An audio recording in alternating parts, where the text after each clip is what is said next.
Over the past week, let's just say, more than 170 military targets in Iran have been hit, I guess really over the matter of just 2 days. When you see the target list from these U.S. strikes this week, what does that indicate to you about the intent, the message that the United States is trying to send? Hey, Kate, always good to be back with you. And that gets right to the point, right? The volatility in the markets you just discussed are tied to this conflict in the Middle East. And these strikes that the U.S. did over the past 2 days, they said very directly, and CENTCOM also said, the CENTCOM commander, the same thing, that these strikes were struck in a direct response to Iran attacking oil tankers that were moving through the Straits of Hormuz. And the second thing that's been made real clear by the target list you just described, these are air defense sites, coastal surveillance sites, storage areas for missiles and drones, small boats that are used to harass ships in the straits. These targets were made to specifically go after Iran's capability to hold that Straits of Hormuz hostage. What's interesting is what wasn't attacked. They didn't go after leadership. As you know, Khamenei's funeral has been this week. They haven't gone after leadership. They haven't gone after, more wider infrastructure in Iran. So the U.S. was basically saying, no, you don't control the straits, Iran. These straits are still open, sure, and they're not going to go through the route that you want them to go through. They're going to continue to go through the route that's close to Omani's waters that was just described. Titled, MAGA's Birthright Meltdown is in full effect. You wrote about why the MAGA base is so upset about the Supreme Court ruling to uphold birthright citizenship. Parts of the right still posture as patriots, but they have imagined a different kind of patriotism, one that loves the country but scorns its creed. They, like Musk on July 4th, reject the classical liberal founding, or at least de-emphasize its importance compared with the ancestral lineage of its citizens. And if America isn't rooted in its creed, and if certain classes of citizens have a superior claim to their American identity than other citizens, then it is a short trip to believing that the American government exists to serve only the favored class, the real Americans who make up, say, the MAGA base. In this formulation, true patriotism isn't the preservation of the creed, it's the preservation of the people. And once you see this distinction, MAGA's entire governing philosophy makes infinitely more sense. Well, it also goes, David, against 250 years of American history. It goes against the fact that we are a nation of immigrants, that our founders desperately were trying to figure out how to get more immigrants in. A lot of the people that were in the first Congress were immigrants, and so you have, and especially these latest creeds, which have just been so disingenuous, so dishonest. Either that, or they're just extraordinarily ignorant and stupid about American history. You had people melting down over a constitutional amendment that became part of the Constitution in 1868. And over 100 years of firmly established precedent. And then you take all of that ignorance, all of the brushing aside of everything that Ronald Reagan ever stood for, all of the brushing aside of what conservatives ever stood for, and the cherry on top was when they needed a striker to beat Belgium, Donald Trump and the whole MAGA right got involved and lectured us about not being against helping this striker who was only on the team because his mother from Britain couldn't fly home because she was too pregnant. He grew up in London, and yet he was an American because birthright citizenship. So they're for birthright citizenship when it serves their purposes. They're for immigration when it serves their purposes. They're against immigration when it does not. For 47 How many Americans years, have they killed on U.S. soil in 47 years in the war that we they have killed thousands of Americans. They have maimed American soldiers. Yeah, they have which is attacked all American wrong. allies, and they But have been why have at our war soldiers been with over the there? West for ever since this regime came to power. And it is their intention to build a nuclear weapon and use it on us and use it on Israel and use it on the West. That is their intention, and they state it every they intend to just keep using the Strait of Hormuz. They have now learned that they can behave like a nuclear power without ever needing to be one. But okay, so like if we're going to keep going with this, what number of American troops are we willing to commit to keep going? And like, what's your number? Like, how many U.S. troops are you willing to expend to achieve your objectives? And what amount of money? Because like we're not having that conversation, and we need to because we've already spent $300 billion. We've already lost. Like what those amount are the of money am I willing to expend we need to answer to keep those the American are the people guardrails safe we're talking about from the with worst Congress. regime in the world? A fair amount. Okay, Iran. Nobody is like. First of all, Iran does not have a nuclear weapon. They don't want a nuclear weapon, and nobody is firing. Nobody is firing a nuke at a country that has 5,000 of them. You understand? Nobody is firing a nuclear weapon, as Max knows, at a country B, that has 5,000 of them. You're not arguing happening. that there's some sort of a rational actor here. They're irrational people. It's pretty apparent. Oh, is it I think not? they're very. I think. David, listen, I'm sorry, we're going to have to do Faith on Friday right here. Because let me tell you, the thing that I love about America and that we're a nation, a creedal nation, is what I'm so drawn to about the gospel of Jesus Christ and the fact that we grow up reading and understanding that the ground at the foot of Calvary is level and it's for everyone. And Jesus tells a parable to bring this point home, the parable of the workers, those who came early in the morning getting angry that those that came late at night working because they got paid the same. And it was Jesus' way of saying, hey, wait a second, what are you complaining about? If you are a believer in the gospel of Jesus Christ, it doesn't matter when you are a Christian. It's the same thing with America. My family, I think we've lived here about 400 years. You know what I love about that fact? I love about that fact that today, somewhere in America, somebody is raising their right hand and agreeing to that creed, and they're every bit as much of an American as me. Now, some people, that may freak some people out. For me, it reminds me of the gospel. It is an extraordinary expression of who we are as a nation, and I can't understand why there are people like J.D. Vance who hate that. Well, you know who would agree with you, Joe, is James Madison. I mean, as I point out in my piece, in 1785, he's writing against a religious establishment in Virginia. And he talks about, he says that religious establishment, this authoritarian top-down sort of Christian nationalism, would harm that policy, which he says is trying to attract people from all nations and all faiths, so that they'll add to the number and to the luster of our nation. And where does he root this argument for inclusion in this American dream? He roots it in his Christianity. He says that the establishment, that a contrary policy would diffuse the light of Christ. And so what we're talking about here is, Joe, exactly what you were saying is, you know, we have a lot of arguments about the faith of the founders and is America founded as a Christian nation. But one of the reasons why we have been historically inclusive and historically open to people from all nations and all faiths is because of faith-based arguments from the founders, not unlike the one that you just made.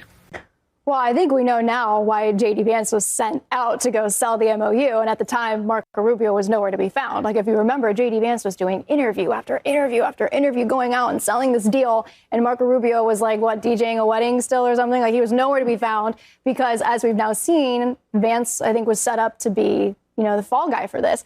I think we can all agree that if Iran were to assassinate President Trump, that would be wrong, because it is wrong to assassinate leaders of sovereign nations, which is why we should have never assassinated the Ayatollah and replaced him with a younger version. But I don't think Iran wants to assassinate President Trump, because if they were to do that, that would create a rally around the flag effect for this war in the United States that we have not seen yet, and would almost 100% guarantee that the United States has no choice but to launch a full-on ground invasion of Iran, which is the one thing Iran does not want. They have figured out what we have not figured out, which is that this is an economic war. OK, this war does not have a military solution. We've exhausted all the good military options. What Iran has figured out is war is about studying your opponent. And they've studied President Trump very well. And I think it was just last week, President Trump said, my biggest fear is being Herbert Hoover. I do not want to be the guy who crashes the U.S. stock market. And Iran has studied that. And what they've learned is the playbook is, it's a really nice stock market you've got there. It'd be a shame if anything happened to it. Yeah. Friday, 10 July, Year of our Lord 2026. A lot to get to, including voter integrity. I want to get to the trial first. But Caroline Sunshine, she went on economic war. This thing about, the Mossad has tipped off President Trump about a potential assassination attempt. It's laughable, okay? Just laughable. More bad. The same group, let me get this right, the same group that completely miscalculated the situation in Iran about the people who supported the regime. And yes, let's be honest, they sold the president a bill of goods and the people around the president that bought it.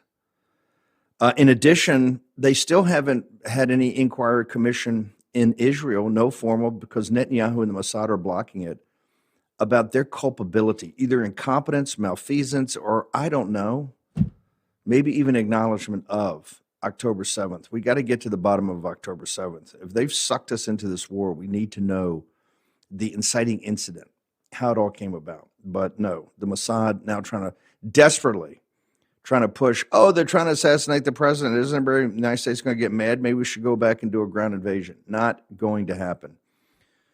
Ridiculous. And Caroline Sunshine just said it right there, the magic words. It's an economic war. Scott, don't ever reinitiate the license for them to sell oil.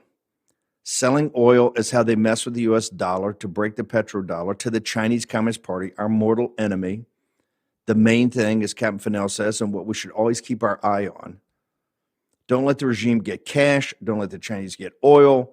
Let's crush their currency. Let's go back to January of this year when you brought the mullahs and the Ayatollah and the Revolutionary Guard. They were broken. You had millions of people in the streets to the fact they had to kill 40,000. Don't give them $6 billion to buy food. Starve them. We're at war. We got young men and women in harm's way all over the place. We just lost a tremendous Navy commander, helicopter pilot, died in the best years of his manhood, is dead because a helicopter went down. We care about American citizens. We care about the United States of America. We care about the American military. I don't give a tinker's damn about the whole rest of that corrupt group in the Persian Gulf, including the corrupt monarchs in UAE and Qatar and Saudi Arabia, Kuwait, Bahrain, all of it. Don't care about Israel and Tel Aviv. They're an independent nation. They don't want to be a vassal state. Then guess what? Put Keane in uniform, put Mark Levin in uniform, get Ted Cruz in uniform, give them all a tank column. One goes to Beirut, one goes to Damascus, the other goes to Tehran. We don't care. Go for it. Take out all your enemies and do it now. But don't embarrass yourself with, they're trying to kill him. They're trying to kill him. Their assassination. Yes, let's rally around the flag. You know what we should do now? Combat troops. Let's go. They're trying to kill the president. It's all a lie, all misrepresentation. And the track record of the Mossad and the intelligence we're getting, no, Seb Gorka, it's not exquisite intelligence. It's a debacle. This is why Pulte's in there, and hopefully Pulte stays long enough, not just to expose with John Solomon the stealing of the 2020 election by foreign powers in conjunction with progressive Democrats that hate this country, and the donors on Wall Street and the Silicon Valley oligarchs, all of them, a cabal to steal the election from the working class of this country, referred to as the deplorables. That would be the MAGA movement. Jim Hoft is going to be here, the great Gateway pundit, done amazing work we've covered over the years. They're about to present, and they're going to do it right here in the War Room. Also, there was a bombshell yesterday. Yes, there was. But also, the judge gave a little bombshell about when he's going to kind of conclude his thinking about all this. Wendy Patrick will join us. Birch Gold, the special runs out today. Take your phone out and text Bannon, B-A-N-N-O-N, at 989898. Get to Philip Patrick and the team and do it today to talk to them about a qualifying purchase so that you can get your free 1-ounce silver round. It ain't a coin, it's a round. But talk to Philip Patrick and everybody, the Birch Gold guys. Do it today. Last day, July 10th. It runs out. Action, action, action. Wendy Patrick next.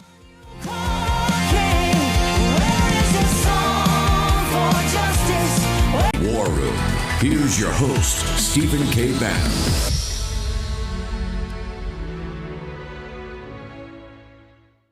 Okay, chapter 845 War Room. Go there right now. But they've saved the War Room posse over $1 million already on Medicare, and they get you in the right program. So Colby and the team are there. It's 24 hours. Even if they don't, if it's after hours, they'll get right back to you. Please, just 845 War Room. It's totally free, and there are no obligations. You got nothing to lose. And I realize a lot of people are kind of, they're embarrassed maybe in the wrong program or about their Medicare, et cetera. Just call these folks. The overwhelming response we've gotten from the War Room posse is that they love this. This is a data company, not a health insurance company. It's a data company. But they go through all the different perturbations of Medicare, which is quite complicated. So just give them a call, 845 War Room. Check it out. See what the experience is you have. But do it today. Don't delay on this.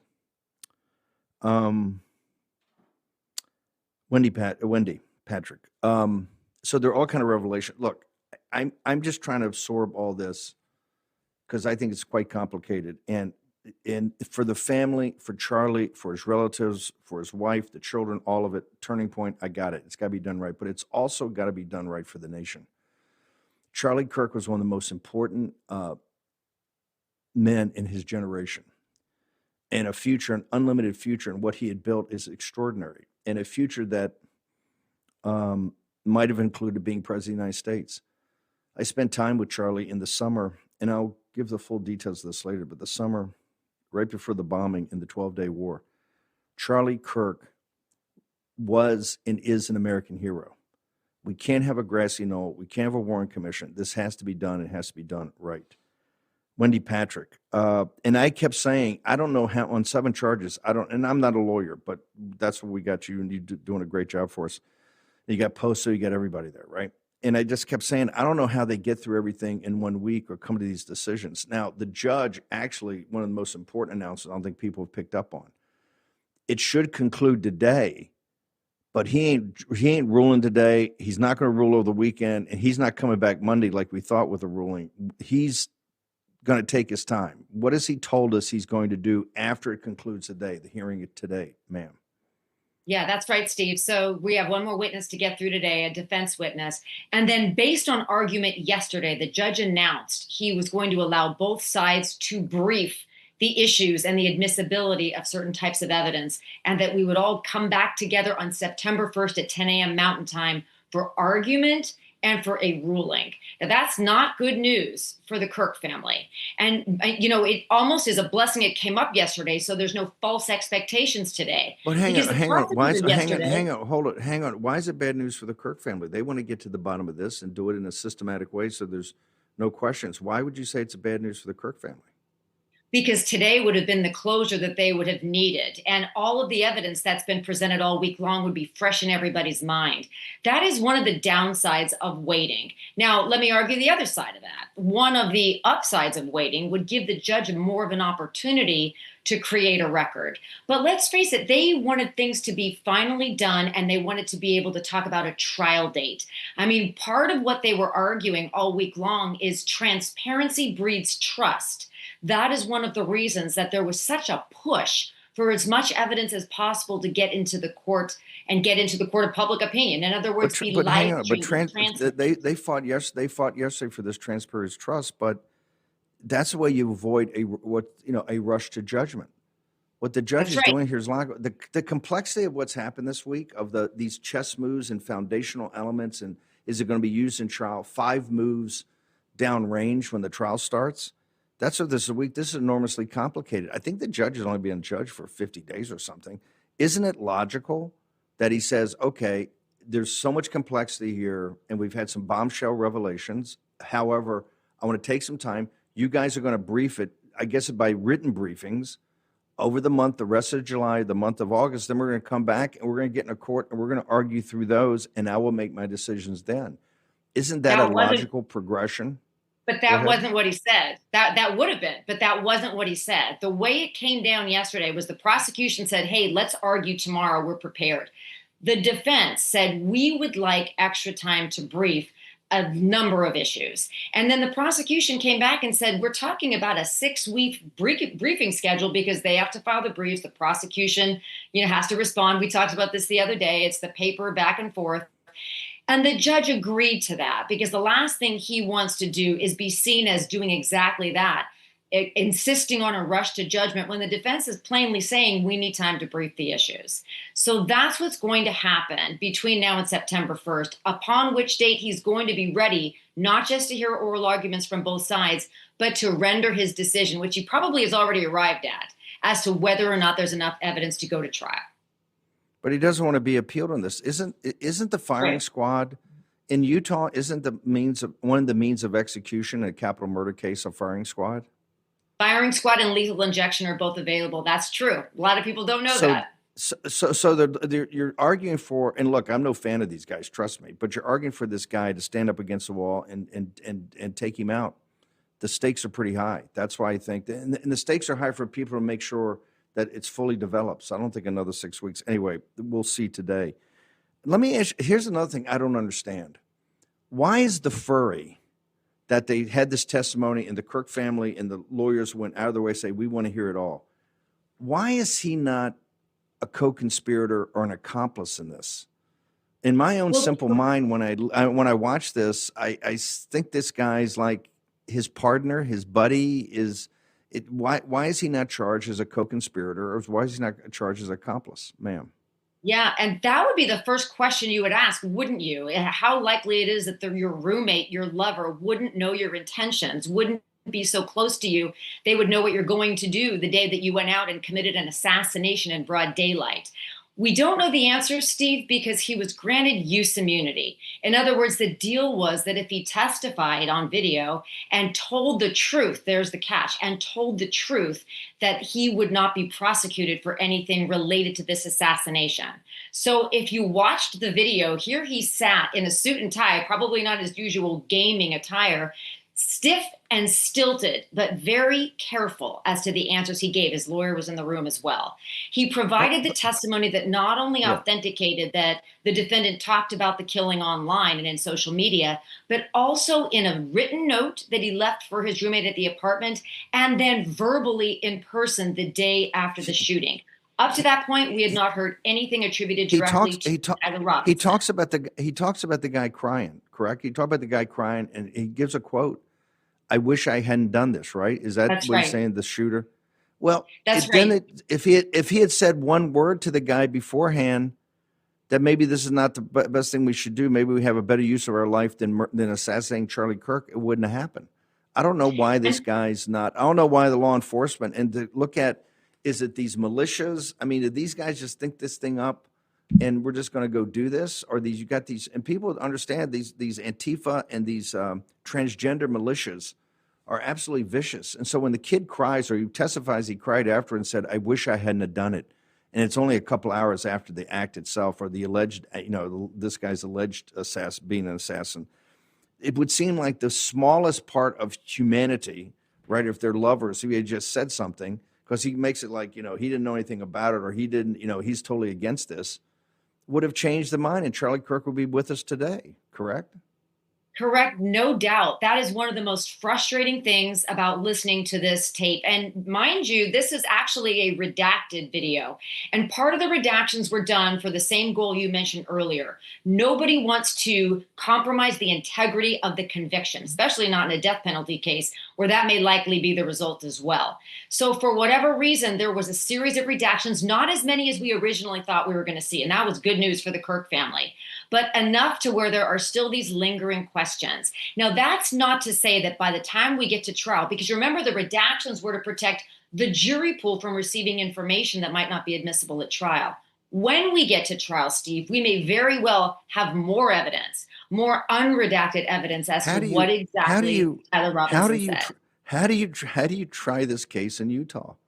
I don't even know how you try it in the United States, but how do you try this case in Utah, given the local news coverage of this? And this was almost like it's a grand jury. You're sitting as a grand jury.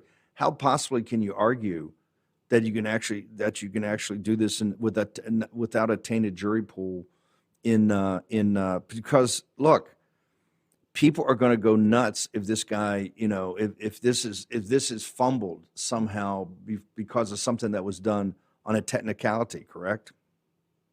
Well, that could be true, but Steve, I'm going to answer based on 30 years of doing this. You can do it if you select a jury the right way. Change of venue motions don't matter in an age of social media. You could move this case to the moon, Steve, and there'd be somebody that heard about it. But even if you try it in the jurisdiction where it happened, voir dire jury selection is such an extended process with such deep questioning that you are, in most cases, able to get men and women that take this very seriously. You're not going to find somebody that hasn't heard about the case, but that's not the litmus test. It's can you put aside what you heard outside the courtroom, conspiracy theories included, and only judge the case based on the evidence in the courtroom. And I have to tell you, jurors act as checks and balances on each other in the deliberation room when somebody begins to talk about something that shouldn't be relevant or be considered. That is one of the most frequent notes that comes out, is you have to deliberate fairly. Okay, 11 o'clock. So in 30 some minutes, we're going to go live back to Provo. And Wendy, you'll be with us all afternoon, and we'll see you back here at 5 when they probably take a break. 5 Eastern when we'll get you back on. Thank you, ma'am. Appreciate you. Great coverage. Really want to thank Robin Parker Sig, wall to wall, gavel to gavel. Home Title Lock, another special commemorating the 250th birthday of the greatest nation on earth. They are giving you 25% off of a 2-year package of $1 million triple lock protection. Talk to Natalie Dominguez. HomeTitleLock.com/Steve. Go check it out today. Steve25. Talk to Natalie Dominguez about the combination of AI and cyber and how it can get to through the rudimentary system we have in this country today to protect your title, so it monetizes your title. So every dream you ever have turns into a nightmare. Take care of it today. War Room. Here's your host, Stephen K. Bannon. Okay, on election integrity and voter fraud, I think we're coming to the culmination, or at least phase 1 of this next week. More about that on tomorrow's show and, of course, next week. So just stand by the ramparts. Not fixed bayonets yet. Getting close. But in the interim, I want to give a huge shout out. Jim Hoft, you're on. Hoft, you're one of my heroes because of everything you've been through. You're one of the original gangsters with Andrew Breitbart. They got this whole movement rolling, and you've gone through hell in keeping the Gateway Pundit open. They try to imprison you and bankrupt you, all of it. Not in addition to your health issues, but I'm talking about what they've been trying to do. But today is the culmination. This is what it's about. The grassroots, the thing we got going for us, and this is what Mandami and these people are trying to copy. This is what Plattner tried to copy in Maine. They understand that grassroots engagement, that patriots engagement can change the country. Now, they're not looking for patriots. They're looking for anti-patriots, okay? But there's a lot of them out there since we've let in, I don't know, what does Bavino say, 100 million illegal aliens and tens of millions of quote-unquote legal aliens who don't have allegiance to this country. Joe Scarborough's preaching to me about the New Testament. As you know, anytime I want interpretation of the New Testament, the first thing I think of is Joe Scarborough.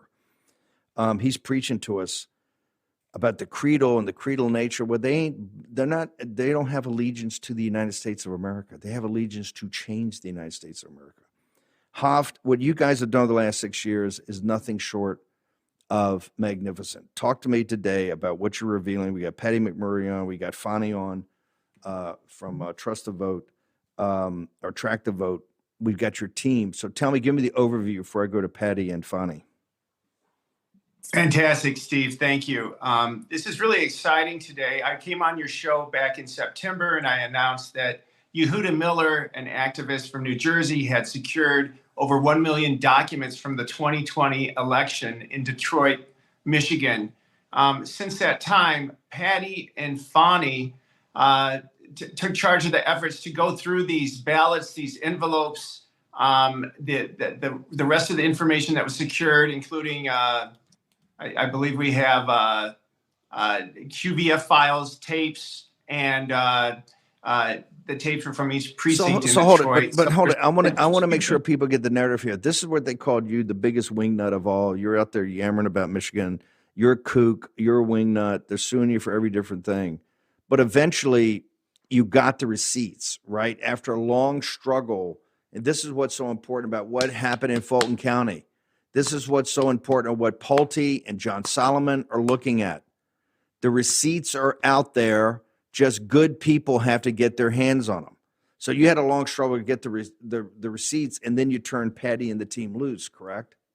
Absolutely. And Patty managed over 100 volunteers in Michigan. They went through the envelopes, and that's what they're reporting on today. We have a huge announcement, and that is that they found over 26,000 absentee ballots that were counted illegally. And Patty's going to describe that. So this is just phase one of our efforts to look at this information from Detroit. But already 26,000 just from Detroit. It's really a huge development. We have the facts, we have the goods, we have the envelopes, we have the absentee copies of the absentee ballots, and so it's great that Patty and they work so hard. I can't tell you how many times I talked to Patty, and she's just exhausted. Let me turn to Patty. This is exactly like Fulton County. This is exactly like all those patriots down there we've had on the show. These are people that have stood in the breach for years and years and years and years, and they've had no support whatsoever by the official Republican Party, okay? They've had no support. These people, just like in Georgia, these are patriots that are not going to back down. This is what the American Revolution was about. There's every opportunity to quit. There's every opportunity to go back to your home and just do your own business, but they refused to do it 250 years ago, and that's why we got the greatest country in the world today. It's in Georgia and in Michigan. Patty, tell me about the extent of this and the scale of it, ma'am, of what you guys have done in these accomplishments. Put it in people's faces. Where are the candidates in Michigan talking about this? Rogers, if you want to win the Senate seat, you better get all over this. If you ignore this, then, dude, you're going to crash and burn. Patty McMurray. Yeah, first of all, thanks for having me on. I appreciate it, Steve. This truly is a grassroots effort. We do have over 100 volunteers that have been pouring through documents that were obtained via a FOIA lawsuit. The city of Detroit and Wayne County originally rejected the FOIA request, so Yehuda sued them, won the lawsuit, and came back with almost 1 million documents from the election, from the 2020 Detroit election. I was a poll challenger there. Jim and I have reported extensively. We've broken almost every major story out of Detroit as it relates to the elections. And as you mentioned, we've been mocked and criticized for our efforts. Even though every single time we break a story, we always bring the receipts. In this case, we've really brought the receipts. And the beauty of this story is that the receipts came from the city of Detroit. So the evidence that we were working on was provided to us by the city of Detroit. And in the article, we go into a little bit more detail, but the thing that we've been primarily focused on since September, so this has been a 9 months long project, is looking at the absentee ballot envelopes. In the state of Michigan, you cannot vote absentee without an accompanying absentee ballot envelope. On the outside of the envelope, the voter has to sign the envelope and date it, and it has to be stamped by an official stamp at the clerk's office too. And then it also has to include the ballot number that's inside the envelope.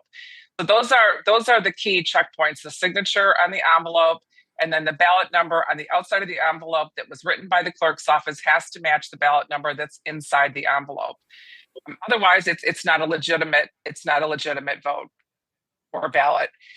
So what we've discovered is that originally, when we got the envelopes from the FOIA demand, we discovered that we had, I think it was 155,000 envelopes.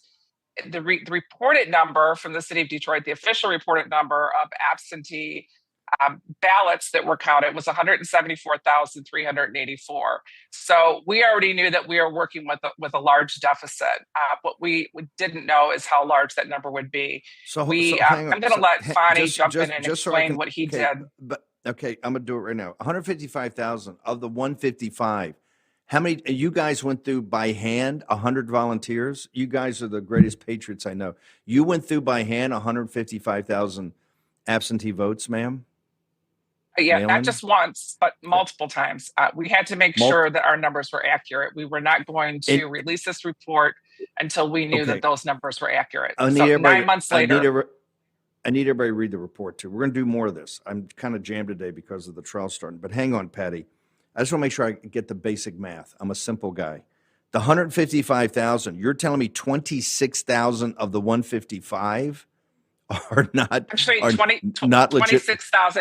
26,901 is the actual number of the 155.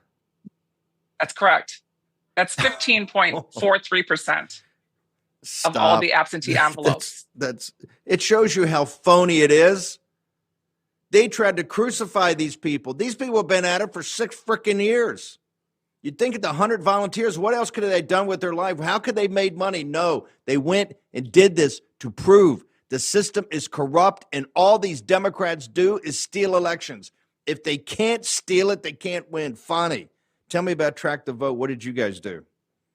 Yes, sir. Thank you, Steve. Thank you, Real America's Voice, for having me on here today. I'm incredibly honored to be working on this monumental project with Yehuda Miller, Patty McMurray, Gateway Pundit, and hundreds of patriotic Americans who love America, including myself and what she stands for. What we found was, obviously, that, like Patty was describing, a huge deficit at the get-go, at the macro high-level analysis, I call it. But not only that, first we got the scanned images. They came all in all kinds of orientations. Some of them were scanned sideways, upside down. Some of them were rejected or spoiled because, spoiled ballots is a thing, obviously. And some are scanned multiple times. So at the get-go, we were at a deficit. But we wanted to find out what further problems exist. For that to happen, we had to first sequence all those envelopes and then deduplicate them. And in order to get to the granular level of analysis at each record level to find, for example, if an address really exists or not, we built this simple, easy to use interface in checkmyvote.org, the website which originally I started 2021 to clean voter rolls. Actually, we still do that. But anyway, the interface shows the envelope one at a time for a volunteer to key in the data that's present on the envelope, noting all sorts of ancillary data points as well, whether it's the ballot was signed or not, whether it was returned, what date it was returned, whether it was marked rejected or spoiled, whether it's a UOCAVA. All these ancillary data points were also collected because those all play into the analysis here, because if a ballot is not signed, it shouldn't be counted, really, right? That's what Patty means when she said illegal ballots, right? They should be signed. It should be returned before after it was signed. Obviously, we have situations where it was actually returned before it was signed. How could that happen? So anyway, these are all the minutiae of the observations. But not only did we actually key all this data for the 155,487 envelopes, we went a second pass and a third pass. The objective of getting all this data is to match with the addresses that are present in the qualified voter file of Michigan of December 2020. That's where all the granularity and the problems surfaced, because we found envelopes sent to addresses with no apartment number. When you have a huge apartment complex with hundreds of apartments, when there's no apartment number, how did this ballot get delivered to the individual? How did it get, returned back? It doesn't make any sense. And thousands of hours were spent by these volunteers. I'm gonna have you guys back on to go. I'm gonna have you guys back on to go through the details because the trial got to bounce. But let me ask you, a business guy, organization. This is just not random one or two problems, right? When you look at this as a systems analyst, this is systemic, right? There's a massive issue here that, quite frankly, people on top of the system obviously know about, correct? Absolutely. It's a systemic issue. It's not a onesie, twosie, like you said, 100%. 100%. Fani, where do people go to find out about Check the Vote, all your background, and your social media, sir? Yes, sir. The website is checkmyvote.org. Checkmyvote.org. That's the main website. You can click on any of the states. There are 5 states I'm live in right now. 2 more states we're going live in the next couple of weeks or next month. But at the bottom of the page is my X handle, @Deluxe Cipher. It's PSYPHER. At the bottom of this page, you'd see my X handle that you could kind of use. Okay. People could use. Perfect. We'll have you back on. Patty McMurray, where do people go? You got to read the article. Grace, Mo, Elizabeth, let's push it out. I need people to be force multipliers. Let's get this out into the ether. Where do people go for you, Patty McMurray? It can be found on Patty Loves Truth on Twitter. And also, I will be continuing to expose all the results that we're finding in this investigation. And we don't want to just turn this over to the authorities. We want to expose what we find first, and then we'll turn it over to the authorities, because we don't want any of this information to be buried or hidden from the public. Well, I'm going to make sure that Maine Justice hears about this right away, and you guys get your day in front of them.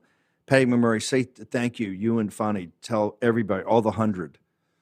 The Spartans had and the 300. Our volunteers are amazing.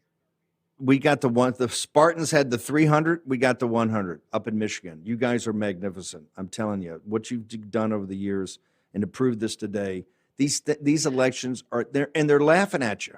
They're laughing at you because the Republican establishment have the balls to get into the fight and have the back of these patriots. Patty, thank you so much. Appreciate you, ma'am.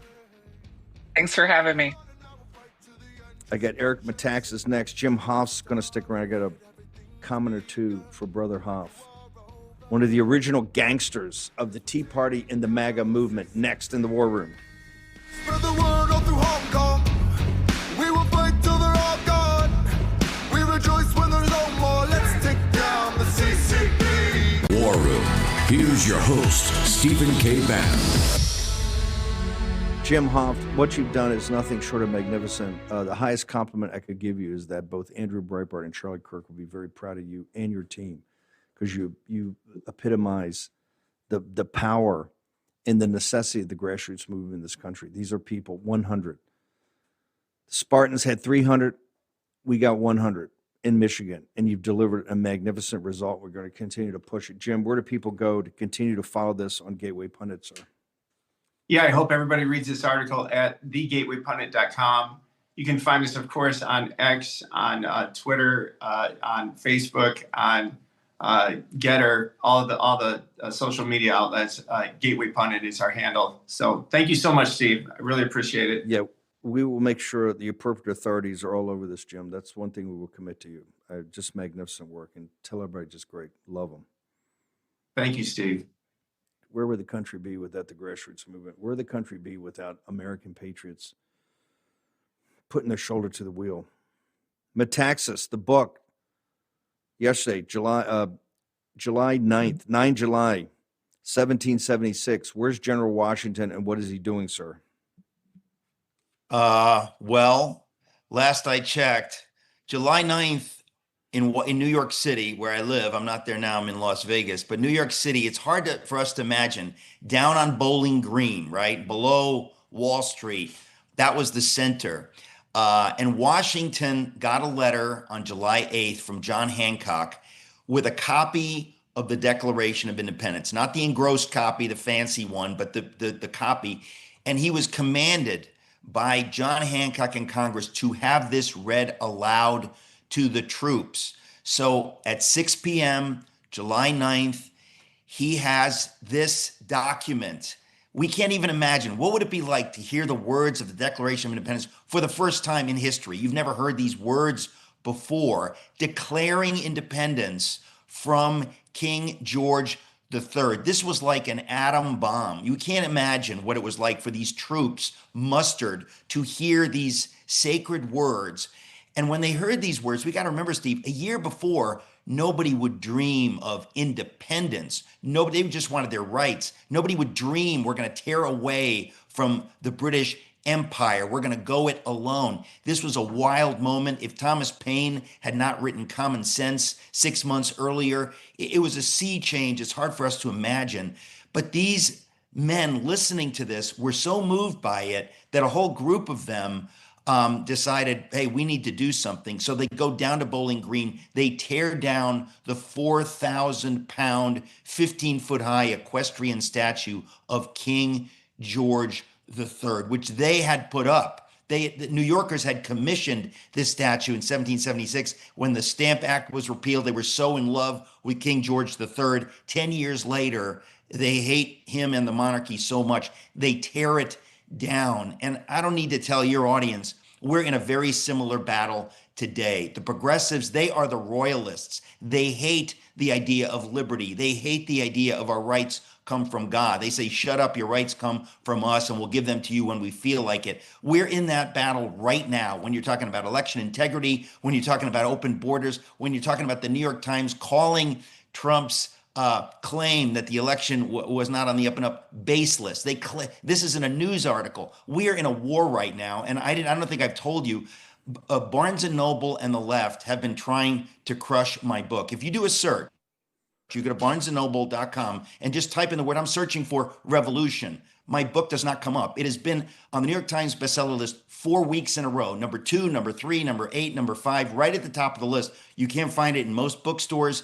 And when you try to search for it at bn.com, it doesn't even come up. Somebody told me that somebody at Barnes & Noble was angry that President Trump endorsed the book, and we thought, well, we'll screw you. We will shadow ban the book. So we're in this battle today for the hearts and the minds of your average American who simply doesn't know what we who listen to your show, what we already know. They don't know this. And that's why I want to get this book into the hands of mainstream America. I need people to go. I shamelessly ask your audience to please get a copy of the book, give it to somebody. I mean, they're trying to wipe this off so it's no longer on the New York Times list, so they can say, it's done. And, we got to do something. 4 weeks.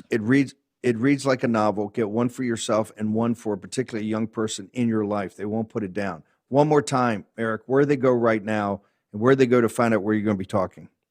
Well, today I'm speaking in Las Vegas at Freedom Fest. Tomorrow I go to Prestonwood Baptist Church in Dallas. I'm all over the country. I'll be in Maine the week after that. I'll be in Murfreesboro, Tennessee. I'll be in LA.